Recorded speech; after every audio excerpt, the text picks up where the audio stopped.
Hey, what's up, everybody? David Lewis here with the Catalyst Movement interview series. And today I got a really special one. Someone that I've worked with in the past and someone that I've recently reconnected with, and she's doing some really cool stuff on the agent training side of things. So it's my pleasure to introduce you to my friend, Chrissy Valentine from Arizona. Chrissy, we've known each other for a little while. Catch everyone else up. Tell everyone else a little bit about you and how you got here today. Awesome. So who am I? How did I get here today? God, where do I start? Do I start with where I was born? That's Just right. kidding. Way That's right. too From the very beginning, the please. very beginning. No, I am an Arizona native, so I've been in Arizona my entire life. Before I got into real estate, I was a social worker for 15 years. And so I was helping foster families through the path of foster care and into adoption. I helped a lot of families adopt a lot of kids. And it got to a point where after 15 years, I hit this wall of like, I can't do any more of this. I think a lot of people get to the point where they feel that. I think a lot of real estate agents come into real estate as a second career too, where they leave their first one and come into real estate as a second. And that's, my story as well. I decided to leave my salaried job with benefits to come into this commission based job. And what happened was also like real estate school doesn't teach you how to sell real estate, David. Did you know that? No. Yeah. Yeah. They I taught me how to, I know how big an acre is, but I don't know how to sell real estate. And so at the time when I left social work, I had my license. I thought it'd be fun, right? I thought it'd be fun to come sell real estate. I'll show 3 homes, they'll buy one. HGTV doesn't it lied to us. It doesn't work like that. So came into this and just realized very, very quickly that real estate at its core is a connection based business. Our people don't care about what we know until they know how much we care. Like you and I were just joking about this. They don't care what we look like. They don't care what we sound like. They care what we can do for them. And so that's what I learned very early on in my first couple months and realized this isn't very different from social work. We're here to guide people through the chapters of their lives with support and connection. And that's what I've built my business around. And in that first year, I did a lot of open houses because I was told, go do open houses. And that's what a lot of people say. A lot of extremely successful agents that I know these days built their business off open houses. So I went and sat at them because I figured was the quickest way to success. I was sitting them 3 to 5 days a week. And I also learned in that process that no one teaches you how to do open houses. You just kind of have to figure it out. People make it sound so easy, but you just kind of have to go along that journey and figure it out. From there, I was able to lead into, let me know if I'm going too long in my life story, David. But from there, I found a team that I joined and was teaching me the fundamentals of real estate. Like, how do you actually do this job? So I took that, and then within a couple months, they brought me up into the leadership position. So for about 5 years, I helped run this team, as far as bringing in new agents, training new agents, supporting them in lead generation, getting into business. And so I saw a lot of what worked, but more importantly, I saw a lot of what didn't work. And I think that's the key to this business is to see the failures of others and learn from those to shortcut our path to success, right? And so through that, like after 5 years, the industry shifted and we are to this point where, teams, for me at least, the team that we had is not necessarily a team anymore. We pivoted to more of a network space. And so I'm a solo agent at this point. And when that happened, I found myself at a bit of a like crossroads of what do I do now? I still have a huge heart in helping others, and that's my identity. I want to help others succeed. And so someone told me, go teach a course. I'm like, well, what do I even teach them? Like what value do I even have to offer? Like, and in talking that through and talking through my story, it came back to those open houses that I held early on. Just the struggle of sitting at an open house, not knowing what to do, but really desperately wanting the business. And through all the agents that have trained, just seeing like the path that they're going through, we're telling them to do open houses. We're not telling them how to actually set one up for success. Like, how do you set one up? How do you actually have the conversation so a lead becomes a client? We don't teach that. We just tell them, go hold open houses and you'll get a client. But there's a whole conversion process that's behind that. There's a whole system behind that that took me years and years to figure out. So what I've done is I've packaged those lessons that I've learned into a 4-week course where I can teach agents the frameworks behind the conversion process. Awesome. So, and the reason I teach frameworks is because scripts don't sound like me. Right. And they own, like, I say that because I joined a team of bearded tall guys. So they're all bearded tall men. And if you can't tell, I'm not a bearded tall man. So those scripts don't naturally sound like me. But one thing that I did was I memorized those scripts. And through that memorization, I memorized, internalized, and then I was able to personalize it into a script that does sound like me. And so with that, there's a framework and every single agent has their own style, has their own way of saying things. So to me, scripts are terribly outdated. And if I can teach you the framework on how to convert, you're able to take that framework and make it yours and achieve success in business in the way that you want to do it. I love that. Like, there's so much to kind of unpack there in your journey. Like, I love that the basis was helping others, and that you realized really quickly that while you do have to learn like the metrics of measurement in real estate, and you have to learn how plat maps and deed books and stuff kind of work, you don't really learn anything about securing those first couple of clients and getting into transactional real estate, which is completely different. Yeah, I love that you acknowledge that, because it's not something we talk about a whole lot, is how drastically different the day-to-day business is from like what they prepare you for. And then moving into mastery, like I'm like you when it comes to open houses. I built my career kind of the same way. And because you know where else can you go where you can put a sign out front and potential clients will walk in to see a property, and you have that an opportunity to meet them. It is the quote unquote low hanging fruit in real estate as far as like generating leads and generating business. So in the beginning, I was holding 4 open houses a weekend, and I was taking them from, I didn't have the listings to hold open. So I would hang out around like these other teams who had 6 agents on their team, but 7 listings. And I would take this, like literally the seventh worst listing that they had. It was the one that none of the other agents would take. It was the one on its like 15th price reduction, like guaranteed to have ghost in it, right? Like the haunted property. Like I was taking that one every time, and I built my business through that. And the last piece that I love, which will kind of get you into this whole mastery thing, is that there is a right way to do it. And there's the mechanics of a really great open house. And I love that you're teaching that, because you know, through the years on my real estate team and like my business, we've always taught like the idea of this concept. It's the perfect open house, but it doesn't just start with, it starts with doing it, right? But it also starts with how do you set up for it, and how do you prepare for it, and what do you do? And like a lot of people go, hey, you should bake cookies and you should have snacks and you should have, and I'm like, no, you shouldn't have any of that stuff in my world. Like you should have information, and you should have a sign in sheet. And there's so many things. So like you're the expert. Talk to me about the fundamentals of a perfect open house. Like if I'm a new agent, like what, like in the beginning, like how do I find open houses? And then like outside of that, like what do I do to start executing from the beginning on them? So for the perfect open house to me, again, like there's like a little nuance to that because there is no perfect way to do it, but there's your perfect way to do it. I mean, like every agent finds their own kind of path. So for me, an open house doesn't start on Friday. You don't go on Friday and say, I'm going to hold an open house tomorrow. That open house process for me starts on Monday. And with the agents that I coach and mentor, we start the process on Monday because that gives you that lead up time because that's also an opportunity to have lead gen. So on Monday, you're finding your open house. Again, like as a new agent, I didn't have open houses either. So I was the same way. I was taking whatever listing I could have to put myself in the path of business where people are coming to my door for free. And so you find your open house, call the agent, get that whole thing set up. And then Tuesday, tell agents, go and talk to title, start marketing. Title companies usually help you with flyers and they'll help you with some kind of list or marketing. So you start that ball rolling. Wednesdays, maybe you go visit the house, do a video tour, check it out, see what the neighborhood looks like. So you have that information. If you're out there, go door knock. We're here in Arizona, so the dead of summer is really hard to door knock.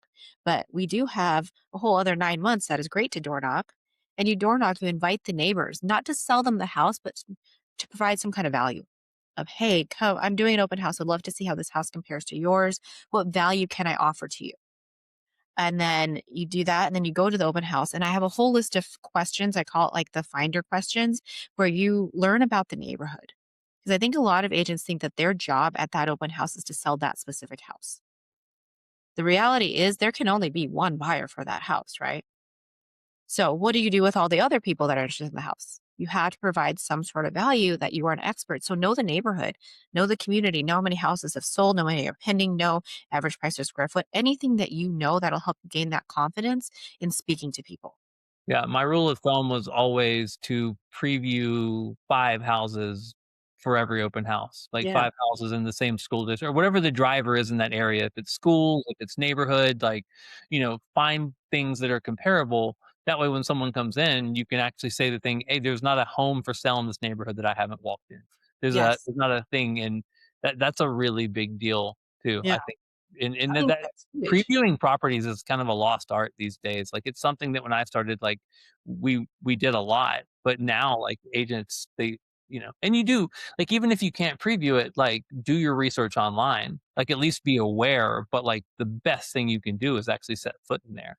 And then you get to have a conversation with those potential sellers too to go, "Hey, I'm just previewing. I'm holding an open house. We expect hundreds of people to be there. I don't know if your agent, by the way, is holding an open house this weekend, but with your permission, I'd love to be able to show the property, like after my open house if anyone's interested." So there's just so much you can do by that early effort that you're talking about.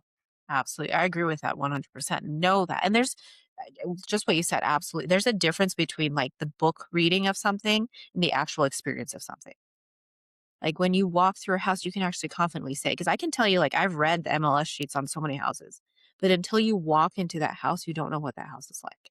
Well, like, whenever, like, so, you've been in the trenches like I have, like, and we've shown hundreds of homes over the years, and I mean, I know this will resonate with you and anyone who's listening when the client goes, "Oh, that's why." Like, it's the thing, like, the biggest, most important thing about most homes is the thing they don't show you. Right? "Oh, I didn't realize there was a big sewage drain in the back of this backyard." Like, "Yeah, because shockingly, they didn't highlight that on Zillow, but we do know now." So, there is an advantage, like you said, like, versus, like, the MLS versus seeing it in person to understanding exactly every property has a story, and that story leads to its value and its marketability and your negotiation ability with it. So, like, you can't get the story unless you set your foot in there. Absolutely. And then even like as a brand new agent, knowing the inventory around your area gives you more confidence to speak from. If someone comes in and they don't like this house, maybe this house that they're describing to you that they want is a house you've already previewed. And you can confidently say, "Oh, hey, I just walked that house the other day. Let me wrap up this open house. I'll meet you over there." Yeah. I You know, love that. a way to kind of guide people forward. But so just getting that prep, getting your mind right, getting your information right. And speaking of getting your mindset right, going into an open house with your mindset is huge. Like there's a difference between sitting in open house and actually holding an open house. So I'll admit this to you, David. I secret shop open houses sometimes. So just to go out there and see what people are doing, and you go out there and I can't tell you the number of times I've walked an open house and someone just shoves a sign-in sheet in my face. They just put in here and say the seller needs you to sign in.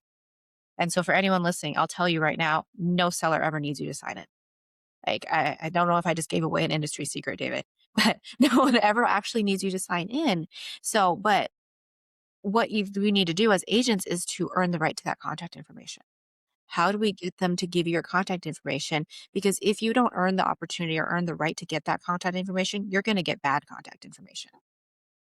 And Yeah, that's it's not wasting your time. I learned that from experience because once I used to measure my success as the number of names I got on a sign-in sheet. right. Like if I could get 10 plus names, I was like, I'm successful. The reality is like a list of names doesn't convert to deals. You need to have a connection, you need to have some kind of appointment set up. But I had the misconception of, hey, I have 10 names, I'm successful. And I still remember the day that I went to go enter all those names and emails into my database. And I look down and it says Donald Duck. And I'm like, what? And that's when like it flipped for me of like, okay, I need to shift what I define as successful. So what I define as successful open house is like one contact, one solid lead that's going to work with me moving forward. It's really that simple because at one commission on open house makes that 4 hours you're sitting there worth it. You just have to know where you're going. You have to know how to do it right. Yeah, And and so, oh, sorry, David. Go ahead. no, I was gonna say, and it starts with the preparation piece, and I think it's a really big deal. Um, so you've now prepped for an open house, like, you've done the legwork on the beginning, you've done some door knocking, you've done all of that stuff. Like, what's next? Like, what's next in, like, your checklist of important things to throw the quote unquote "perfect open house" for someone? Getting your mindset right, one, and then you show up early, guys. We're realtors are notoriously late. So show up early to this open house. If you're planning 30 minutes, plan 45. So you get there early enough. And I have my system that I set up was I go to the house first. I turn on the lights, make sure the house is ready, the candles are lit, the little music is playing. I don't bring anything past. my notebook, my pen, my laptop, and the candle when I remember it. I don't know about you. I don't bring flyers. I don't bring business cards. And there's strategy around all of that. But I like to keep it as simple as possible because I am not there to give people cookies. I'm not there to give people sandwiches, any of that stuff. I am there to provide value and hopefully find someone that wants to work with me. Yeah, and also, like, when you're in someone's home, like, I think you're walking that line of, less liability.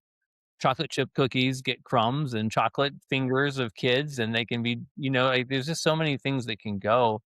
And there is a space for that. Like, when you get into high-end luxury homes, like, there's an expectation of snacks, and it's more your open houses become more of an event. But for your majority of homes, like in your market and my market here in Atlanta, like, you're just there to show the property.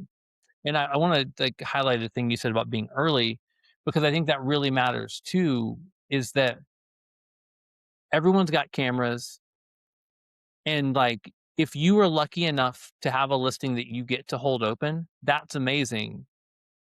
But if you are doing a service for someone and you're holding their property open and they're the listing agent, you're also a reflection of that listing agent.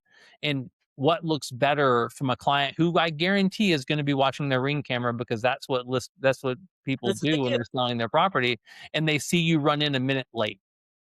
Right? You're a representation of that, like, of that agent, so you should be there early, and you need to take that serious, because that's the fastest way. Like, I think this is probably something that you understand and I understood early on.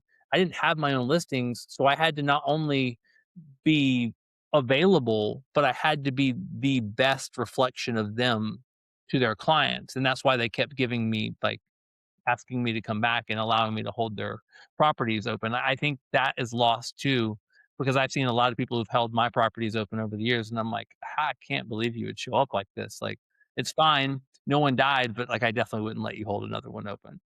No, totally get that. And that is a great point to make. The relationships that you make with agents in this business matter a lot. And how you show because that reputation that you have, it's the one thing that it's so easy to lose and so hard to build. So you want to make sure you build your reputation with other agents because I have some agents now who they do this. They show up early, they do a great job. And now those agents with listings are reaching out to the agents I mentor directly with open houses like, "Hey, I have a new listing coming on. Do you want it?" And it's incredible how what that does for your kind of trajectory as you continue to grow. Cool. So you're in the open house, right? You showed up early, you've prepared, you didn't bring anything but you. I walk in. What is the process? Like, what are you saying to me? Depending on what I read on you is, I welcome you in. You have to be ready to greet somebody. Don't be hiding behind a computer. Don't be hiding behind your phone. Don't be in the kitchen scrolling Facebook. Greet them. You're there to greet somebody. Your first impression means a lot. I stand up, I greet them. Hey, welcome in. How did you find me today? Or any kind of variation of that question. You'll answer it. You'll get a read on them. There's some people that want you to walk the house with them and talk about the house. There's some people that just want to be left alone. So you gauge it that way. What I tend to do most of is for me is I give them the stats on the house. It's a 4 bedroom, 3 bath, this many square feet. Go in and take a look around. I'll grab some feedback on the way out. Yeah, I love that. I like that same approach. Like, I am in your face, but not too in your face in the beginning, but more in your face. Like, I'm conversational, and then I back off and let you do your thing, and then I come back in. But I always set that, like, premise in the beginning. Hey, I'm going to get your feedback at the end. Like, I Yeah. let them know that I'm going to be coming back. Right? I'm Yeah. not that I am interested. Yeah. A really good qualifying question that, like, we've used over the years is, like, the allow them to check a box question. Right? Like, in my experience, people have only been coming in if they are looking to buy a house for themselves, or if they're a neighbor who's interested in selling and looking to know a little bit more about the market. And I love that as a qualifying question, because it kind of lets you know and allows them to check a box for you. Right? And it's not that you have to use that one exactly, but it's a lot better than, like, what brings you out today, or how can I help? Because, like, that's like when you're in a store and someone comes up to you like, can I help you? Or do you need, and I like, no, I'm just looking. Yeah. And it's like not But you true. do need help. You do need help. Yeah. Why would I get in my car and drive to a store? Just like, why would someone leave their family on a Saturday to go into a stranger's house and then be like, "No, I'm just casually looking. Like, that's not how, like, casual works, you No, know? So, not they at are all. they are there with a motivation, and, like, I love that question to kinda be able to tap into it before you let them go on their way. That way you kinda know how to prepare at the end. Yeah. No, that's a great one, and I love this. I love this, like, these kinda discussions because you learn, I learn, and it's this back and forth that makes our industry better, makes us better at what we're doing. Well, and these So are only things you can learn through, like you were saying, and it's what makes your class and, like, this training that you're teaching is because it's mastery through time on task. Like, you spent so many hours in open houses that you've learned, like, that doesn't work, right? Like, most of these things that I've learned, it was the byproduct of a bad open house and a bad situation, and the time I forgot to capture someone's contact information, and I thought, it's like, "Man, this is gonna be my next $1,000,000 client, they're gonna be awesome." Now I look down, I'm like, "Oh, I don't have a way to contact them. They are now gone." You know? yes. So, I love that you're sharing this with Yeah. everyone. Cool, So what you're else? so you're greeting them, they're walking through the house, you've set the expectation that you're gonna talk to them when they come back. That point, like, when they come back, it's having a conversation with them. I think most agents switch to the, "Hey, I want to sell them on me and why I'm the best." But they don't care about that. Again, people don't care how much you know until they know how much you care. So the next step that we have in this journey, a lead follows a very specific journey, every single lead, by the way. And so first is that meet and greet that we already covered. Next is this rapport building stage. They want to know that you're human, but more importantly, you're using this time frame to learn more about them. And the key to that is to get them to talk more than you talk to them. And how do you do that? You ask the right questions. You ask questions that dive deeper into their motivation to figure out what box they fit in. Like, I love that you call it box checking.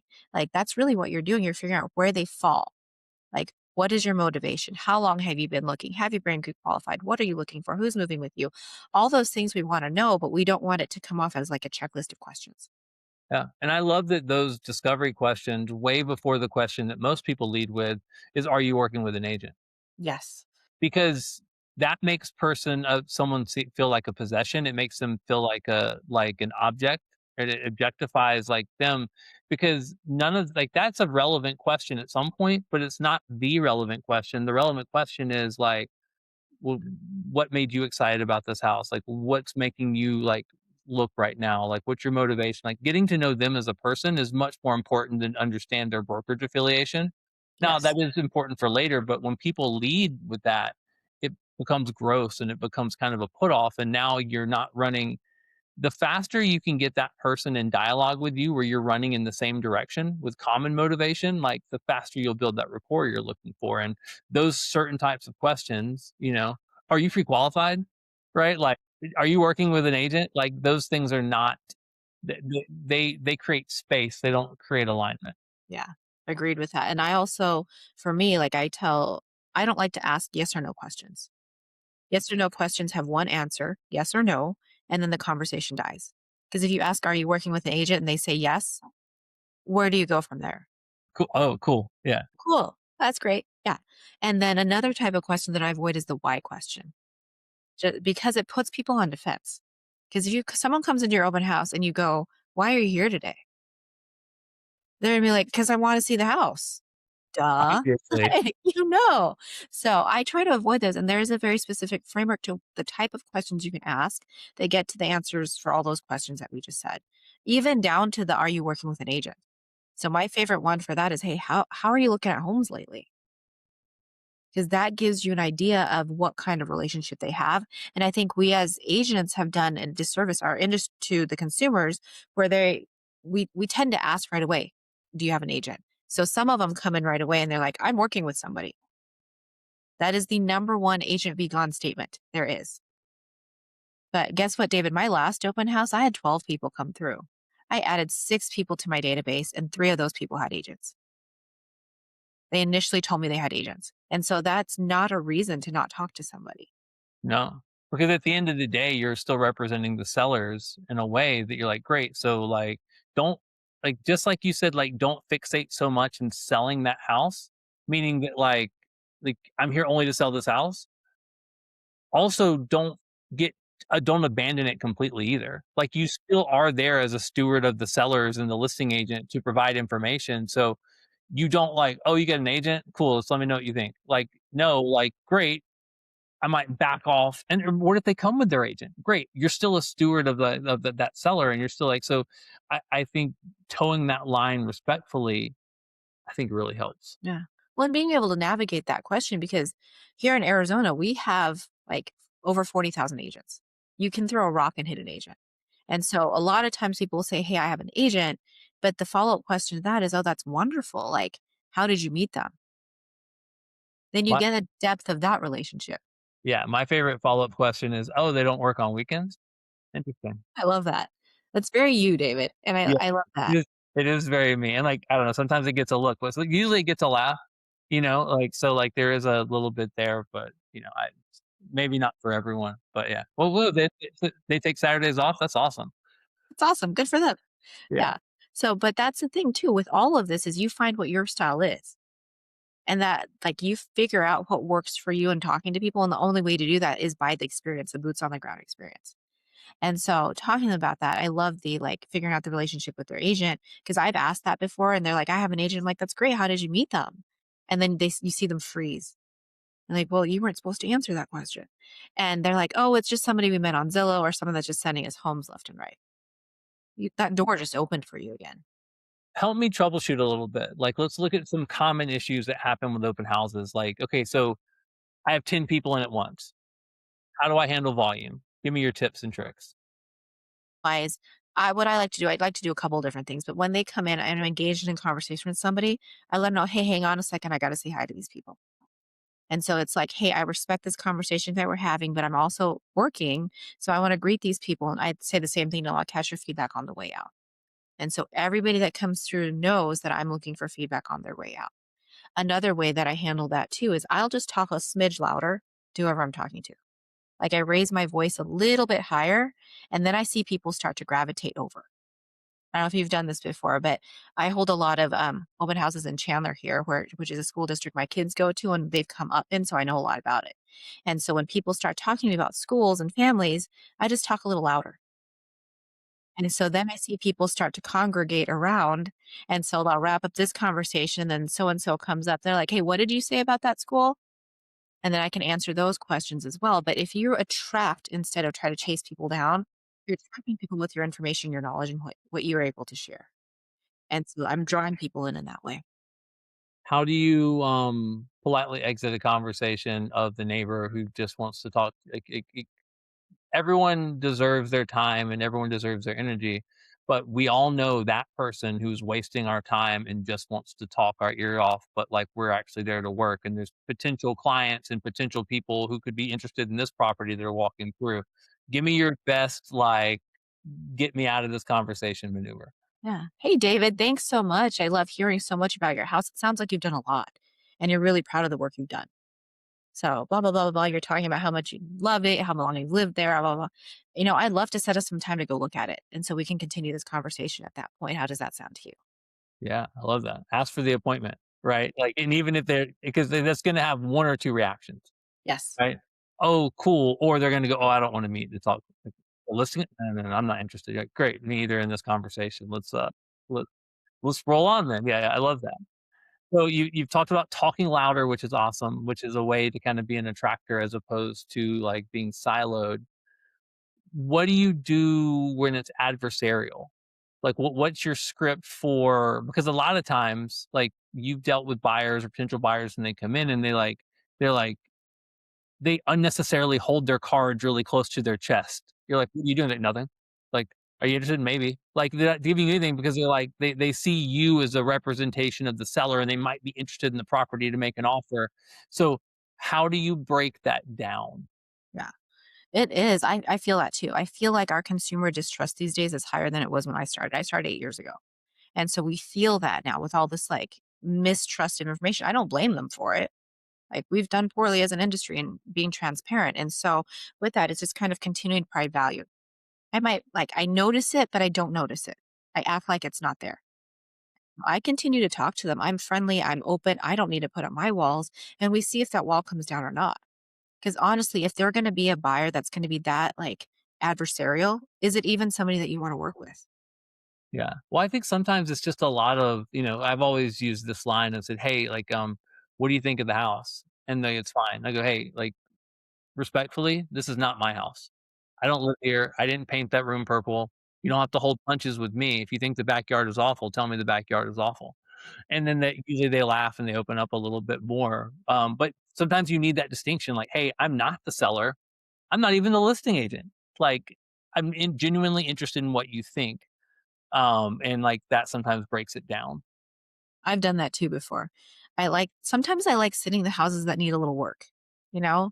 Like, those are fun for me, and everyone likes the pretty houses.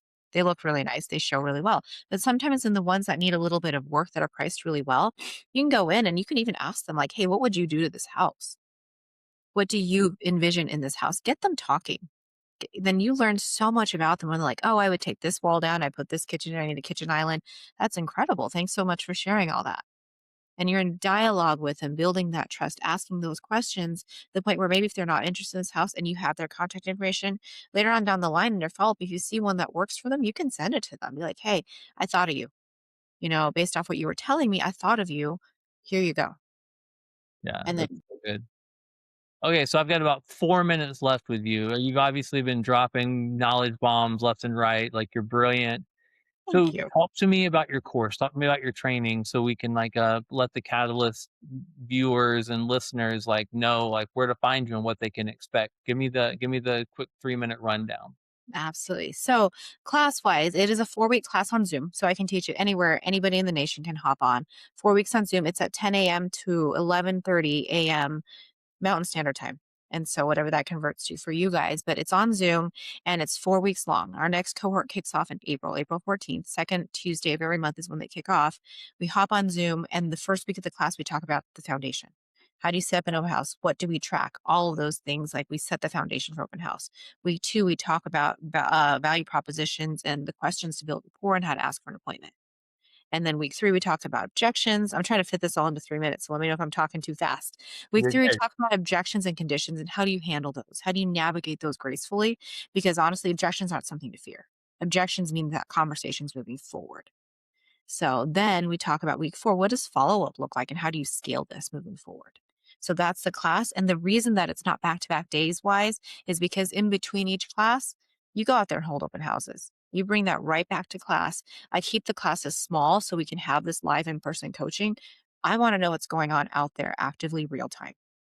And so we can problem shoot these together. We can discuss these together. And so it's an actual live training that they can take back to them because the market objections we're hearing these days are not the same ones we heard 3 years ago. Yeah, I love that. So, let me ask you, where can I find you if I'm an agent who's interested in finding more about your course? It's online on my website and it is my name, ChrissyValentine.com, CHRISSY, Valentine, just like the holiday. We just talked about this. I didn't want my name on everything, but my coach said my name was cool. And so I should use my name. So I think that is your name's literally pretty my website. cool, so that's awesome. Thank you. I married into it. I don't take credit for it. But so that's the website, ChrissyValentine.com. You can go on there. There's even like an open house diagnostic on there where it's interactive. You can kind of diagnose how you're doing at your open houses right now. Like put it in there, see where the gaps are, and see like, can I help or not? Maybe I can't help everybody, but I want to help the ones that I can. Yeah. So if you're an agent out there and you're looking to throw the perfect open house, or you're just like a little bit low on leads and you're looking for a new avenue to kind of generate and do it the right way, or if you've never had success in open houses in the past, I've had so many people come to our team in the past and say, open houses don't work for me. They do work if you work them the right way. So I'll make sure everyone has your contact information, know where to find you. It's ChrissyValentine.com for all the information, and you've been awesome. I can't thank you enough. This has been so good. We've been friends for a while, but I'm just glad to share some of that brilliance with everybody else. Absolutely. Thanks, David. And one thing I will note too, some agents that have gone through class have actually come back and said, like, this isn't just an open house class, it's a conversion class. So they've taken the skill sets and the questions and the frameworks and applied them to other lead sources as well. So if you're struggling with any sort of conversion, I'm happy to talk to you and kind of see like where the gaps are in what you're saying. But open houses, I would tell any agent day in and day out, that's the best way to practice and the best way to learn. So So good, and we'll have to get you back on to talk about conversion specifically because that's like a whole another topic in itself. But thank you so much. You've been awesome. thanks, David. Appreciate it.